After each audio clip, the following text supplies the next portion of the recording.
Saya menyampaikan di depan ya, sambil berdiri. Bismillahirrahmanirrahim. Assalamualaikum warahmatullahi wabarakatuh. Waalaikumsalam. Waalaikumsalam warahmatullahi wabarakatuh. Alhamdulillah, salam sejahtera bagi kita semua. Pada kesempatan pagi hari ini kita masih diberikan nikmat sehat, ya, bisa berkumpul di pagi hari ini, ya, pagi yang sangat ceria di kampus kita bersama yang kita cintai, Stipar Yapari Bandung. Saudara-saudara mahasiswa dan juga baik yang ada di Aula Stipar maupun yang ada di rumah yang mengikuti kegiatan Prospekku ini secara daring, saya ucapkan selamat ya sebelumnya. Anda sekarang ini telah resmi ya, telah sah menyandang status sebagai mahasiswa. Salam mahasiswa. Oke, baik. Kurang semangat ah. Salam mahasiswa. Salam, Ya, Mas. Anda harus semangat ya, apalagi ini masih pagi ya. Izinkan saya ingin memberikan pemaparan materi. Tadi mungkin ini menambahkan tadi apa yang sudah disampaikan oleh Ibu Ketua. Saya akan memfokuskan terkait dengan pengembangan budaya akademik. Tadi dikatakan di awal bahwa Anda sekarang ini sudah menyandang status sebagai mahasiswa. Tentu ini gelar ataupun status yang sangat luar biasa gitu. Karena Anda menyandang sekarang namanya mahasiswa. Kalau kemarin kan Anda sebagai siswa. Tentu ini ada perbedaan. Apa sih? Kenapa Anda disebut maha? Maha itu apa sih? Sesuatu yang tinggi ya, yang unggul, yang spesial gitu kan, yang luar biasa gitu. Nah, Anda ini sekarang statusnya adalah sebagai siswa yang luar biasa. Karena apa? Tidak semua orang memiliki kesempatan yang sama mengenyam pendidikan ke tingkat yang lebih tinggi gitu ya. Alhamdulillah saya ucapkan apresiasi. Tepuk tangan dong untuk kita semua ya. Ya, Anda sekarang menyandang sebagai akademisi ya, Sivitas Akademika Stipar Yapari. Nah, tentu ini merupakan investasi. Anda merupakan aset bagi bangsa ini gitu kan. Orang tua Anda ya menyekolahkan di perguruan tinggi, ini Anda merupakan aset. Ya, Anda itu adalah sebagai aset. Next.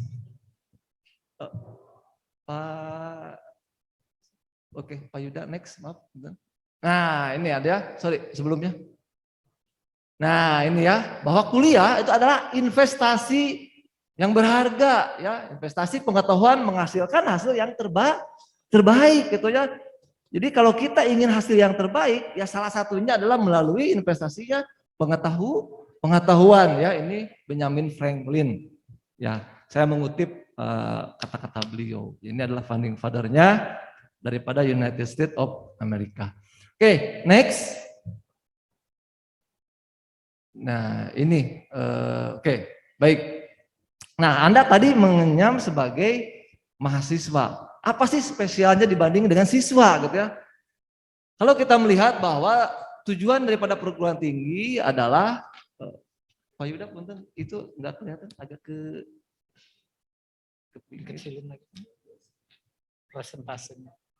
Presentasinya bisa nggak agak digeser? Ya, jadi tujuan perguruan tinggi adalah melaksanakan tridharma. Tujuan ya, utama dari perguruan tinggi Anda adalah melaksanakan tridharma. Apa itu tridharma? Nah, kalau Anda waktu SMA itu kan hanya ya dibebankan oleh kewajiban melaksanakan pendidikan saja. Betul kan? Nah, kalau di perguruan tinggi maka di pundak Anda disematkan atau diberikan tugas beban yang harus Anda pikul bersama, yaitu pendidikan, penelitian, dan pengabdian kepada masyarakat. Nah, itu tugas kita semua ya. Jadi kalau kita berbicara mengenai budaya akademik, berbicara mengenai akademik, tujuan daripada perguruan tinggi adalah melaksanakan tridharma. Maka aktivitas akademik perguruan tinggi ini harus berlandaskan tridharma perguruan tinggi ya. Nah, ini harus disesuaikan ya, tentu tridharma Tridharma ini harus disesuaikan mengikuti tuntutan. Tadi ya Ibu Ketua sudah menjelaskan bahwa kita telah memasuki beberapa fase, terutama berkaitan dengan ilmu pengetahuan dan teknologi, di mana kita ini sudah masuk ke dalam sekarang masyarakat 5.0 ya, point of zero. Nah, jadi itu yang memang harus kita senantiasa juga bagaimana kita mengikuti perkembangan dan juga kebutuhan zaman. Baik, next selanjutnya. Nah ini, ini ya perkembangan iptek ya tentu ini berdampak terhadap juga perubahan lingkungan dengan segala dampaknya mengharuskan ya bahwa institusi perguruan tinggi juga harus mengembangkan diri dalam upaya melaksanakan Tridharma perguruan tinggi ini. Jadi nanti ya dari mulai pendidikan tentu kita juga menyesuaikan diri. Kalau dulu kita melakukan pengajaran ini secara konvensional kan, kita di kelas tatap muka seperti ini. Nah, COVID-19 ini telah memaksa kita, mau tidak mau bahwa kita harus beradaptasi dengan lingkungan pada saat ini. Betul nggak? Di mana pada saat ini kita dibatasi ya beraktivitas secara berkerumun. Ya, kita sekarang harus social distancing. Nah, salah satunya adalah kita sekarang menggunakan media, alat teknologi digital, teknologi informasi, di mana ya pada waktu yang sama di tempat yang berbeda, teman-teman kita juga sekarang mengikuti yang namanya prospeku ini kan, yaitu yang ada di rumah masing-masing. Ya, dapat mengikuti kegiatan ini tentunya melalui yang namanya tadi media teknologi berupa Zoom meeting. Nah, itu adalah berupa perkembangan ya, perubahan ya daripada bentuk Tridharma yang memang harus mengikuti zamannya. Setiap era zaman pasti ada manusianya. Nah, sekarang manusianya adalah ya kita semua ya. Ada kalangan milenial, generasi X, generasi Z ya. Semua kita dipaksa, semua kita harus beradaptasi terhadap yang namanya tadi teknologi tadi gitu. Oke, Siti Paryapati ya sebagai institusi pendidikan yang selalu menyesuaikan program-programnya dengan perkembangan zaman ya akan lebih mengembangkan budaya akademik agar lulusannya mempunyai kompetensi yang mumpuni ya dalam bidangnya. Nanti akan dipaparkan mungkin oleh Ibu Ketua terkait sarana prasarana yang itu menunjang bagaimana proses pembelajaran kita terutama yang vokasi ya, bagaimana kita juga mengadaptasi sarana laboratorium yang kekinian gitu ya. Kita mulai dari lab front office ya di bawah. Kalau Anda lihat FO kita ini sudah sama ya, baik itu layoutnya dan juga fasilitas pendukungnya itu seperti hotel bintang 4 kan, fasilitas roomnya. Belum lagi kalau kita melihat nanti lab kitchen. Nah ini juga lebih canggih lagi ya kalau kalian melihat di TV ya kemarin ada Master Chef ya. Nah layoutnya semuanya setupnya itu hampir sama ya. Startupnya juga equipment yang digunakan di hotel bintang 4 juga gitu. Nah begitu juga untuk sarana studio. Sekarang ini eranya digital, eranya multimedia. Alhamdulillah kita juga sekarang sudah ada yang namanya studio ya, lab digital ya atau media digital gitu. Nanti itu bisa digunakan untuk sarana pembelajaran secara digital. Kalau Anda yang suka bikin video ya, ada pakarnya nih, bikin konten ada Pak Emron ya, bikin YouTube, media pembelajaran menggunakan media video, animasi, dan mungkin yang senang berdiskusi ya melalui channel podcast. Nah, nanti bisa kita gunakan studio yang ada di Siti Paryapati ini. Oke, next selanjutnya adalah ini permasalahannya. Ya, apakah mahasiswa baru telah memahami Tridharma? Nah, jadi penting ya pada saat prospek ini ya saya menyampaikan terkait masalah pengembangan budaya akademik ini. Apakah mahasiswa baru telah memahami dengan baik makna budaya akademik? Ya, aktivitas apa saja yang dilakukan dalam mengembangkan budaya akademik di Stipar. Nah, tujuannya untuk apa? Yaitu agar mahasiswa memahami tridharma perguruan tinggi. Tadi Ibu Ketua sudah menjelaskan kan jenis-jenisnya. Salah satunya adalah program kreativitas mahasiswa. Itu adalah ajang atau program bergengsi ya tingkat nasional, di mana itu juga menjadi ajang sebagai eksistensi atau pemeringkatan lembaga kita di Dikti gitu ya. Nah, kita dalam menciptakan mahasiswa atau lulusan yang kompeten, kritis, jujur dalam upaya meningkatkan kualitas kehidupan dan pembangunan di Indonesia. Nah, itu tujuannya ya daripada pengembangan budaya akademik. Next, selanjutnya adalah terminologi daripada Tridharma perguruan tinggi. Tadi kan sudah disampaikan bahwa Tridharma perguruan tinggi adalah merupakan 3 fondasi berpikir ya mahasiswa sebagai kaum intelektual yang merupakan ujung tombak ya perubahan ke arah yang lebih baik. Jadi Anda yang membedakan mahasiswa dengan siswa Anda sekarang ini dituntut untuk selalu berpikir ya. Critical thinking tadi sudah disebutkan kan. Jadi kalau sudah menyerang mahasiswa, ya Anda sekarang jangan lagi yang namanya asbun, asal bunyi. Karena Anda udah menggelar tadi menyandang namanya gelar mahasiswa. Kalau Anda masih asal bunyi ya, asbun gitu, ceplas-ceplos ya. Nah, tanpa ada namanya proses yang namanya berpikir, analitik, critical thinking, berarti Anda belum menjadi mahasiswa yang seutuhnya. Apa bedanya dengan siswa kan? Apa bedanya dengan masyarakat lain yang tidak mengenyam pendidikan tinggi gitu. Maka di sini batasannya ya.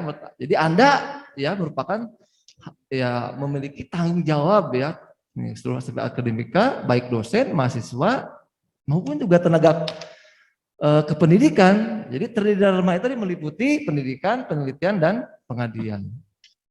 Next.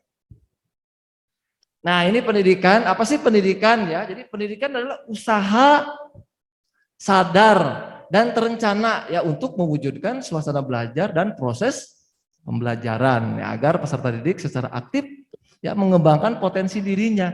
Jadi kami pun ya dari lembaga juga ada para dosen ya senantiasa merencanakan bagaimana agar potensi Anda ini melalui media pembelajaran yang sekarang berkembang ini ya mempersiapkan ya berupaya untuk menggali potensi yang ada di diri Anda. Ya, kita menghantarkan kan tadi ya kemarin kan Ketua Yayasan bilang prospekku. Jadi ya prospek ada di diri Anda. Nah kami bagaimana mengupayakan menghantarkan ya Anda memiliki prospek ya sesuai dengan apa yang diharapkan ya sesuai dengan kompetensi tentunya di bidang masing-masing. Yang tour and travel menjadi orang profesional di bidang tour and travel, juga di bidang perhotelan, juga di bidang manajemen. Anda calon-calon menjadi CEO ya atau eksekutif ya di bidang kepariwisataan. Nah ini adalah tugas kita bersama. Kemudian juga aktivitas transfer knowledge. Ini mahasiswa berkewajiban meningkatkan kualitas diri. Melalui apa? Penguasaan ilmu pengetahuan dan teknologi tadi ya sesuai dengan bidangnya. Nah, dalam upaya menuju kedewasaan yang beraktivitas, mengandalkan pemikiran rasional, bukan mengandalkan otot gitu kan? Tadi kan dikatakan bahwa mengkritik boleh, tapi harus ada solusi, betul kan?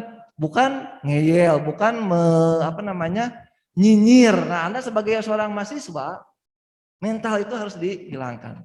Boleh kita berdebat, boleh selama itu dalam kerangka berpikir ya. Berdasarkan kepada ilmu pengetahuan dan teknologi. Jadi pemikiran-pemikiran yang secara rasional, bukan otot kan? Nah, tidak beda pendapat, kalian bermusuhan sampai berantem gitu secara fisik tidak. Berbeda pendapat, selesaikan dengan fisik tidak. Nah, mahasiswa itu harus ya kritis iya, tapi berdasarkan pada pemikiran yang logis. Next. Nah, selanjutnya ini adalah penelitian. Nah, ini yang membedakan tadi. Kalau yang pertama tadi pendidikan di SMA juga Anda sudah melakukan kan, itu menjadi poinnya. Nah di perguruan tinggi Anda diharuskan, diwajibkan ya mendarmakan diri Anda untuk melakukan yang namanya penelitian atau research gitu ya. Nah ini dikembangkan, jadi mahasiswa harus mampu nih mengembangkan ilmu pengetahuan dan teknologi gitu kan. Jadi kalau orang perhotelan, Anda dituntut untuk berkreatif, berinovasi gitu kan. Contoh gitu kan, kalau singkong itu kan selama ini hanya katakanlah diolah, goreng singkong dan sebagainya gitu kan. Nah, Anda bisa berinovasi, bahan baku singkong jadi produk-produk olahan kuliner yang mungkin belum ada gitu. Nah, itulah disebut hasil daripada penelitian, hasil riset, mengembangkan sesuatu yang menjadi yang baru atau terbarukan gitu. Masuk yang UPW, mungkin ada bagaimana ya proses ataupun menyelenggarakan sebuah perjalanan wisata di era new normal ini gitu kan. Adakah SOP-SOP yang memang harus disesuaikan gitu. Nah, bagaimana caranya? Nah, itu mari kita sama-sama ya melakukan yang namanya riset ini. Kemudian juga menghasilkan mahasiswa harus lebih cerdas. Tadi ya, cerdas, kritis ya dan kreatif dalam menjalankan perannya sebagai agent of change. Jadi ya, kalian adalah agen daripada perubahan. Ya karena kalau Renal Kasali bilang itu setiap era, setiap zaman itu ada orangnya gitu kan, disertai dengan orangnya. Jadi kalau sekarang ini adalah era generasi X dan Z di mana ya teknologi digital atau teknologi informasi sudah sangat melekat pada diri Anda. Otomatis ya Anda yang memang menjadi agen perubahan. Kami sebetulnya yang berada di antara generasi kolonial dan generasi milenial, kami harus ya berpacu mengikuti perkembangan gitu kan. Salah satunya apa? Ya yang sepele aja. Kita dulu zaman saya memasarkan produk itu masih mengandalkan yang namanya koran gitu kan. Sekarang ini tuh sudah ditinggalkan. Saya udah coba komunikasi dengan Tribun Jabar yang dulu sangat fenomenal ya, pikiran rakyat yang sudah memang melegenda lah. Sekarang ini oplahnya udah sangat terpuruk. Ya, sudah ditinggalkan oleh zamannya, oleh masa, oleh orangnya, oleh siapa? Generasi Anda ini. Sekarang yang lebih efektif apa kalau berbicara mengenai pemasaran contohnya ya? TikTok. Ternyata TikTok itu luar biasa pengaruhnya. Ya, bahkan beriklan di TikTok itu lebih mahal dibanding beriklan di media yang lain gitu. Atau koran tadi kan. Ya, Instagram. Nah, kenapa? Ya menurut penelitian generasi Anda ini 90% katanya ya. Itu adalah pengguna internet aktif dan rata-rata semua ya dioperasionalkan melalui smartphone gitu. Nah, artinya bahwa Anda merupakan agen daripada perubahan. Semua lingkungan kita mengalami perubahan. Nah, ini kemudian ada mahasiswa, ya Anda juga harus mampu memanfaatkan penelitian dalam suatu proses pembelajaran untuk memperoleh suatu perubahan yang akan membawa Indonesia ke arah yang lebih maju, lebih terdepan gitu. Jadi hasil penelitian-penelitian, hasil kajian-kajian Anda itu harus menjadi bagian daripada solusi permasalahan bangsa. Ya.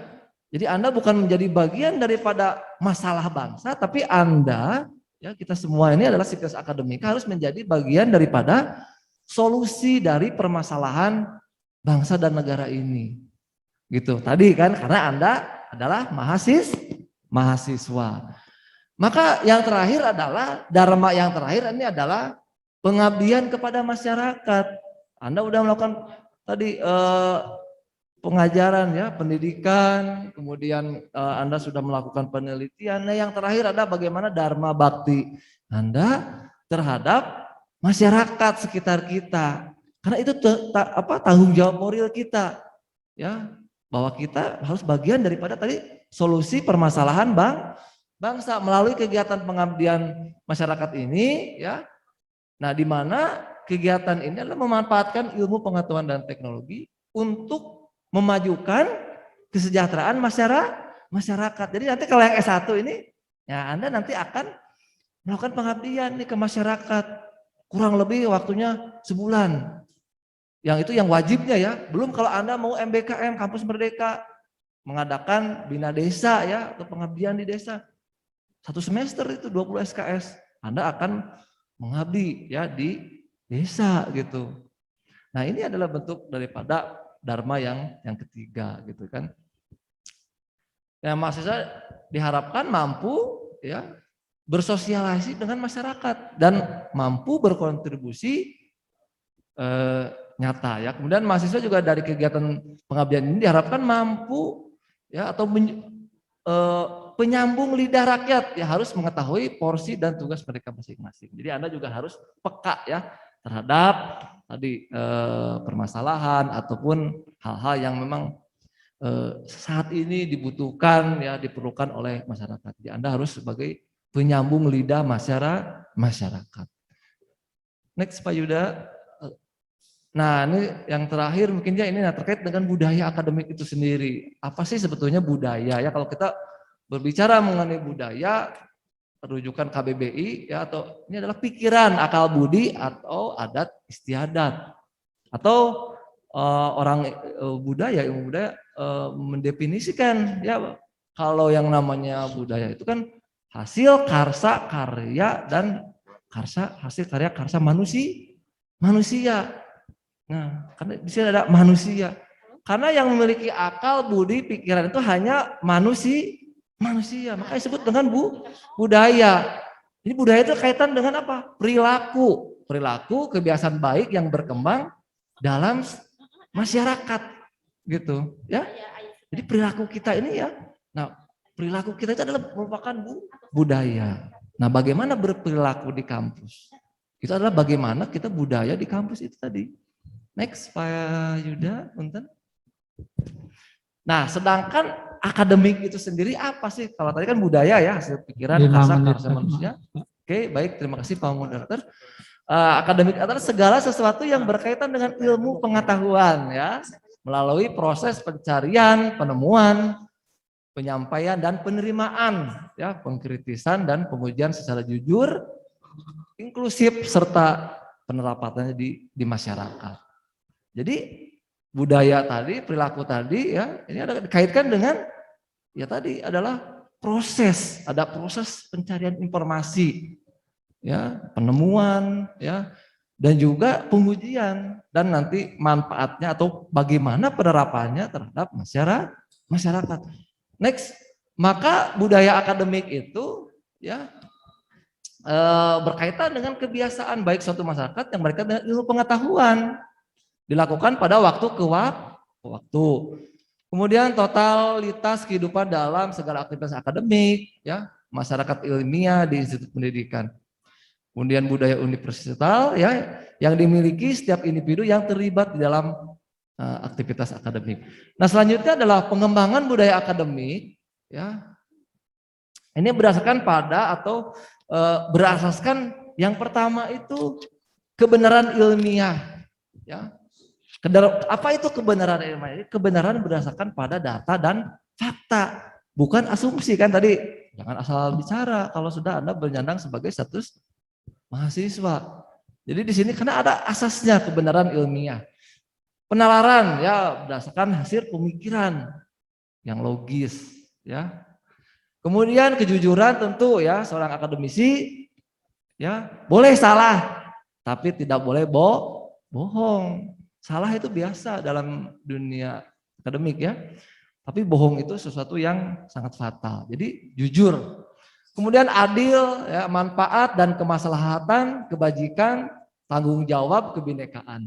Itu adalah beberapa asasnya. Nah, kemudian ini adalah beberapa aktivitas berbasis tridharma dalam upaya pengembangan budaya akademik ya. Salah satunya tadi adalah perkuliahan ya, perkuliahan. Ini merupakan kegiatan akademik ya, yang dilakukan oleh pengampu mata kuliah ya, tenaga pengajar atau meliputi kegiatan tatap muka, tutorial, ya praktikum atau bentuk lainnya. Ya, nanti pembelajarannya juga nanti kita akan menggunakan atau metodenya adalah hybrid ya.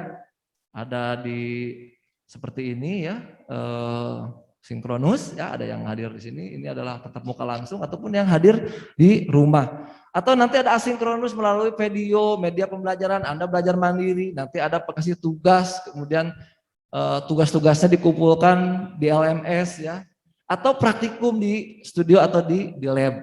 Nah itu salah satu bentuk perkuliahan yang nanti akan kalian hadapi atau laksanakan. Selanjutnya adalah mata kuliah yang hendak ditempuh mahasiswa dalam semester berjalan harus tetap dalam KRS. Kalian sudah kan melakukan KRS online ya? Sudah belum? Ada yang belum nggak? Sudah melakukan KRS? Sudah. Sudah semuanya nggak ada masalah? Nah, karena KRS ini sebagai bukti Anda mengontrak ya. Jadi Anda ingin satu semester apa yang akan Anda pelajari itu ya harus tercantum dalam yang namanya kartu rencana studi. Oke, next. Selanjutnya adalah, nah ini salah satunya pembimbing akademik. Ini masih dalam proses pendidikan atau pengajaran. Pembimbing akademik ini adalah kalau di SMA ada dosen wali mungkin ya. Nah kalau di sini ini akan membantu teman-teman semuanya ya untuk tadi membantu konseling terkait dengan studi Anda di Stiparya-Pari ini ya. Oke, next berikutnya. Nah ini juga aktivitas lainnya adalah berupa praktikum, membaca. Nah membaca ini adalah bagian daripada budaya akademik. Jadi kalau nanti Anda ditugasi oleh dosen atau mungkin sekarang oleh panitia disuruh membuat artikel, meresume sebuah naskah atau artikel gitu kan atau jurnal. Nah itu adalah bagian daripada budaya kita gitu. Jadi jangan mengeluh atau jangan komplain, aduh kenapa sih saya disuruh membaca? Ya, ini sebagai pengalaman saja. Pendidikan semakin tinggi itu sebetulnya esensinya apa gitu. Pengalaman saya pikir masuk kuliah S3 itu seperti apa? 2 semester pertama itu apa yang disuruh? Esensinya disuruh membaca gitu. Jadi dosen-dosen itu setiap minggu itu 5 naskah jurnal harus ditranslate, kemudian kita presentasikan, diskusikan, terus aja tuh dalam 1 tahun. Jadi kita memang tugasnya adalah membaca dalam rangka apa? Bagaimana kita memiliki wawasan, konsep-konsep secara luas gitu. 1 menit lagi Pak. 1 menit lagi ya? Oke, sudah cukup. Jadi ini ya, membaca, kemudian pelatihan, kompetisi ilmiah tadi ya, yang PKM itu nanti ada 5 bidang, nanti akan disosialisasikan oleh teman-teman dari Senat Mahasiswa terkait dengan program kreativitas mahasiswa. Jadi ada kewirausahaan, artikel ilmiah ya, dan produk inovatif dan sebagainya. Kemudian ada pengembangan masyarakat, diskusi, seminar ya, simposium atau workshop, penelitian ya, skripsi, tugas akhir dan lain-lain. Dan yang terakhir adalah menulis artikel dan publikasi. Jadi ini adalah beberapa aktivitas tadi ya terkait dengan Tridharma perguruan tinggi gitu. Nah, produknya adalah berupa kompetensi mahasiswa ya, apa tadi indikatornya adalah IPK, lulus tepat waktu, syarat pengalaman ya, dengan adanya MBKM dan sebagainya itu. Kemudian karya penelitian, publikasi, makalah, seminar, artikel dan yang lain-lain. Dan yang terakhir adalah karya pengabdian, yaitu pengakuan keahlian atau kepakaran gitu. Nah, ini saya kira ini mungkin manfaatnya yang dihasilkannya menguasai iptek jujur dan sebagainya. Ya, kemudian yang dihasilkannya iptek melalui tadi penelitian yang memperhatikan dan menerapkan penilaian ilmu dan pengetahuan agar bermanfaat bagi kemajuan bangsa. Nah, saya kira itu mungkin yang bisa saya sampaikan. Mohon maaf karena waktu yang terbatas, jadi saya menyampaikannya agak tergesa-gesa ya. Mudah-mudahan teman-teman semuanya, baik yang ada di aula maupun yang ada di rumah, dapat memahami dengan jelas ya terkait dengan budaya akademik ini. Karena ini memang sesuatu yang menjadi dharma yang harus kalian emban di pundak kalian. Sekarang ini kalian sudah resmi menyandang sebagai gelar mahasiswa. Oke. Semangat ya. Oke, salam mahasiswa. Oke, baik, terima kasih. Assalamualaikum warahmatullahi wabarakatuh. Waalaikumsalam warahmatullahi wabarakatuh. Demikian paparan dari Bapak Dr. Taufik Hidayat MM selaku